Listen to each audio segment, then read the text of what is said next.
Maybe we can there or something. We know what we're doing, I promise. So are we ready? Yeah. Shall I do an intro? Definitely. Cool.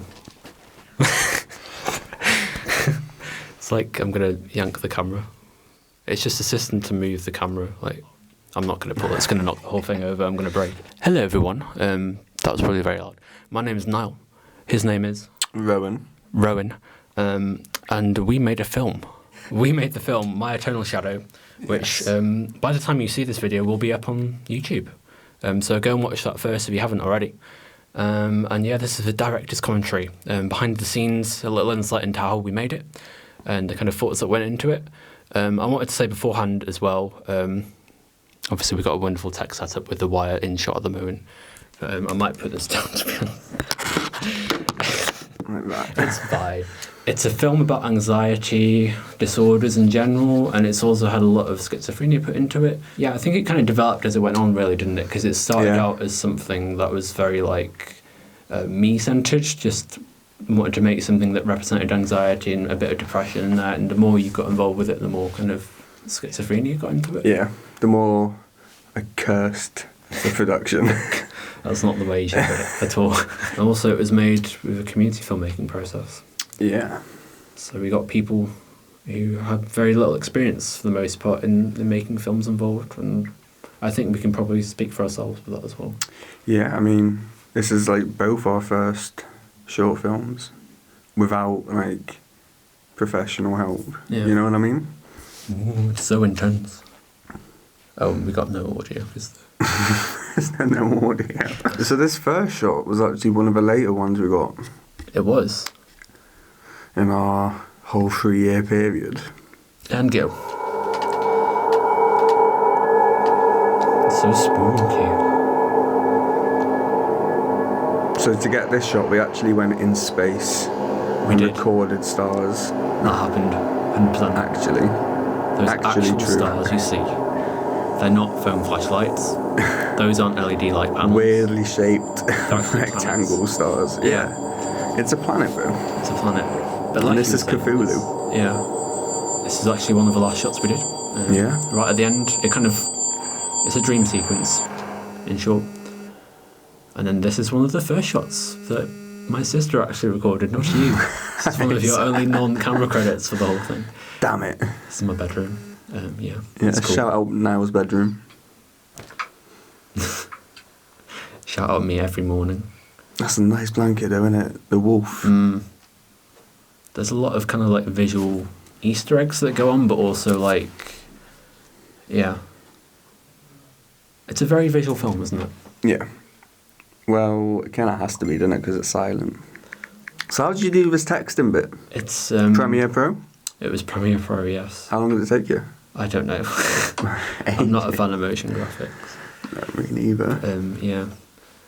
I think this first scene is kind of hopefully setting the scene for what the rest of the film's going to be, which is a journey from point A to point B, from bedroom to... Sorry, I had to pause it. To tape, where we filmed. Yeah. But it's supposed to be quite artistic and that can represent anything, but yeah.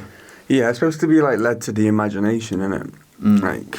Whatever. But this bus shot, old. It is. This is old. This bus is probably dead. There's outtakes from this where we just look so much younger. No. The blue for real. We do be young, bro. And it's interesting with this stuff as well is that the sound design's all made up. Some say it's because we forgot to change the audio gain on the camera. That's absolute BS. Bullshit. Didn't happen at all.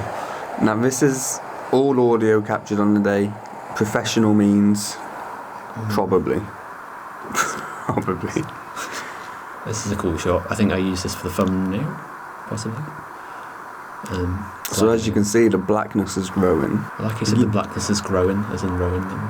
Growing, yeah. So what's good about this shot is you're dead on in the centre. And I love that. There's a lot of There's a lot of people walking past us that day. Do you remember? We did consider at one point trying to hold the bridge to stop people from walking past because we were ready for a take for this wide shot and it would somebody would come along. I don't think it matters too much in the end anyway, but there we go. But yeah, like you were saying, the blackness on the hand, the paint spreads as the film goes on. It's quite a subtle thing, but once you notice it, you can see what's going on. It's a representation of anxiety in some ways. Very metaphorical and visual. And the idea behind having the dot on the hand as well was that it represents something that's always dormant, something always there, always a part of you.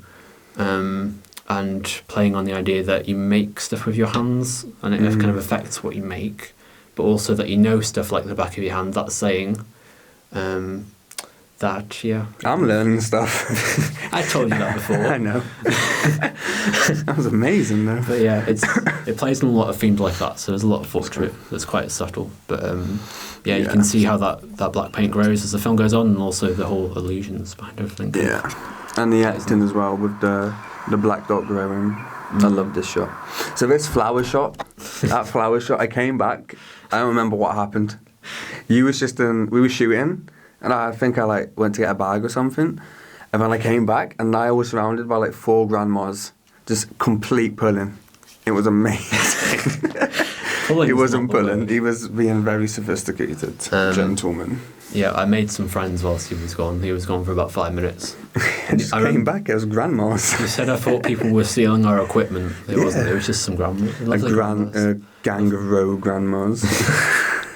Helping us. They were like, are you taking pictures of flowers? And I was like, yes. Yeah, basically. Thank you, Grandma. General concept. So that's lovely.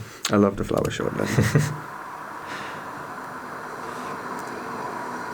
Again with the twitching, nervous. Yeah. I almost got run over a few times. Yeah. Yeah, true. I love that shot as well with the smiling. And that's now marked for life, the gate. Hell yeah. I think it adds to it. That's our gate now. And it's light again. So this shot's interesting because it was shot a while ago again. Ages ago. It was shot on the GoPro. A lot of this stuff was shot on the GoPro, and I kind of moved away from that as the film went on because it looks a bit grainier. And it was awkward as well. Do you remember having to put it on your head? Yeah, I got pulled a wally by a person. Nice. Nice. The sunflowers are a theme too. And the fact that they're dying sunflowers. Who's this coming up? It's our cameo. It's Rowan Snow's cameo. Bro, skinny. Handsome young lad. I remember to get this shot when we tried to recreate it, I got on my knees and it really hurt. Yeah. The slight drops of rain. There's a cut there as well, by the way, which is actually 3 years apart. Damn. This shot was shot 3 years before the last one. And then Maz in the doorway, bless him. Lovely Maz. We literally just went up to him and we were like, do you want to be in a film, bro? He'd only been working here a few weeks as well. Yeah. So, completely normal. I remember at this point as well we had to be careful not to get paint on anything. That did happen. Yeah. Do you remember? Yeah.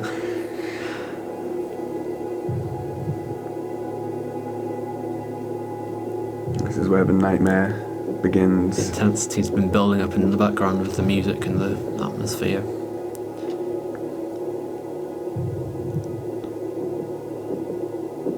Completely black hands. And back to these table shots, which I kind of had the idea for in my head and I wasn't sure how it would kind of pan out. But I think it's gone... I think it turned out well. Yeah. I think it came out pretty good. We roped in lots of people to help us. Some of these lovely folks are on camera as well, actually operating the camera for some of the shots.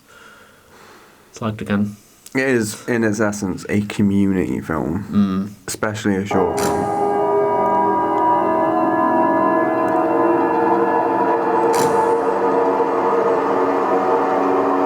That dude reminds me of my granddad so bad.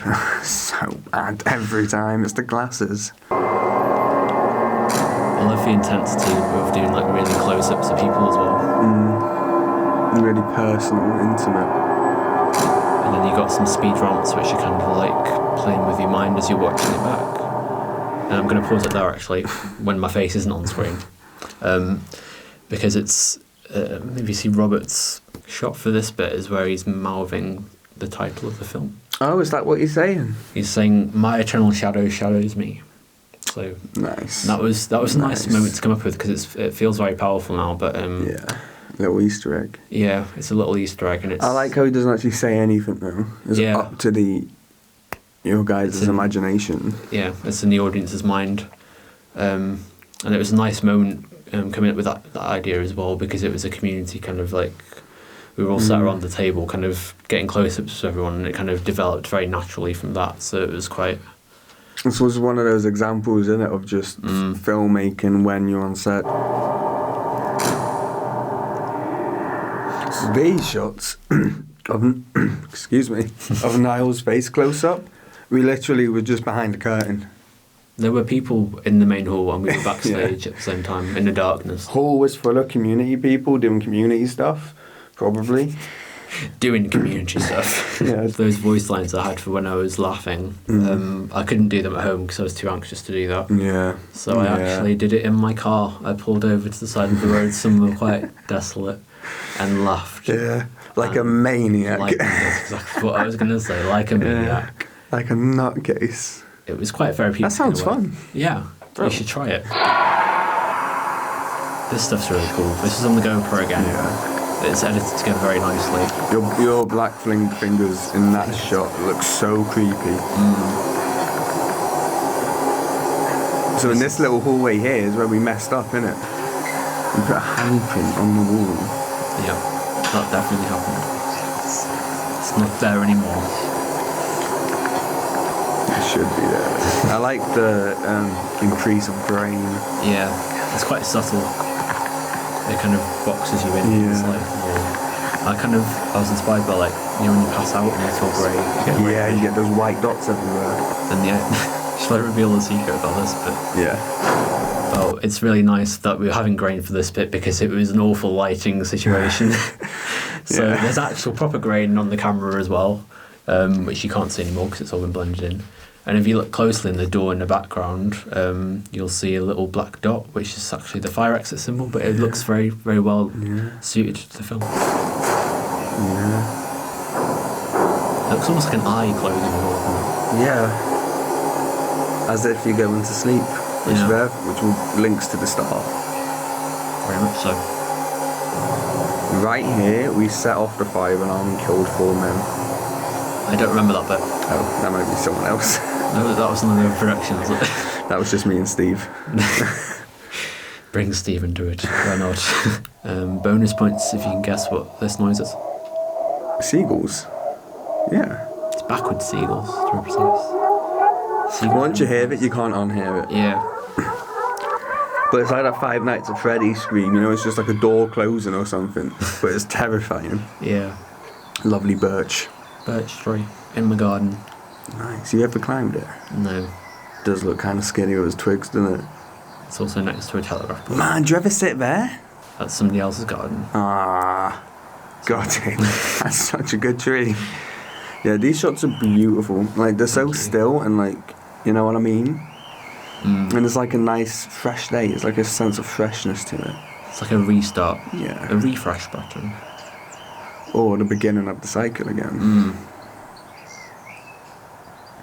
Yeah, I kind of tried to get across the vibe, but it's very still as well. Is that your house? That is. Your house is coloured like the mint chocolate ice cream. It is. Yeah. My mum says it's not mint chocolate, it's lime cream, but it's mint chocolate. It's mint chocolate. This might be my favourite shot in the whole film. Yeah. This one? Might be. Maybe not with the cinematography, but with the idea behind it. Yeah. And the song, who was the song by again? The song was by John Hewson, aka Boons, who you can find on SoundCloud, I'm sure. Created by? I don't know who that is. Rowan Snow, I know him. Who's he? He's really cool. Who's he? Super chill guy. Let's just judge all these people. Judge them positively. Yeah, positively. For doing a really good job. So thank you everyone who's involved. Thank you, Jamie Griffiths. Lots of people involved. Yeah. So overall, community film. We got the community involved. Well, now we've got the community involved. We've got me involved. With a special thanks to Andy Pearson. Shout out Andy, the ghost of tape. What was I saying? I think it turned out alright. Are you proud of it? I'm very As proud creator? of it, Yeah. As a first film, it's always a bit weird because you look at something you've made kind of on low budget and very cheaply, and it's kind of like been stunted as you go along. And it it's feels never really finished, is it? Yeah. Even when it's finished, it's like, I think it's got a good message behind it. I hope people can see kind of more behind it and how it's been made, and maybe be encouraged to make your own stuff and try and bring together people in a community filmmaking model. I mean, what was the budget? Nothing. Nothing. You bought the paint. £2. Was it £2? It was like £2, yeah. £2. £2 for paint. Woolworths. Wilkinson's. Not Woolworths. Yeah, you bought it Woolworths back in is like dead. early 2000s. Yeah, I bought it in like 1921. He's been preparing for this for a while. So what are your next steps? You're going to make any more short films? I'd like to make more. You're going to make any more short silent films? Or do you think you'll explore into talkies? I'd like to make something with talking. I'd like to make something happier because it's quite a dark film. Yeah. Um, Bambi. You can make your own Bambi. Doesn't Bambi get sad as well? I haven't seen it. So yeah, I'd like to focus on doing more short films and doing like skits and things. Yeah. Would you like to do more? Yeah? I'd like to make them. You'd like to make them. I think we should make them. I think. Yeah. Yeah, so let us know what you guys think in the comments. Leave a like. Don't report the video. Just like it. Subscribe. What else? What else do YouTubers say? I think that's it. And goodbye.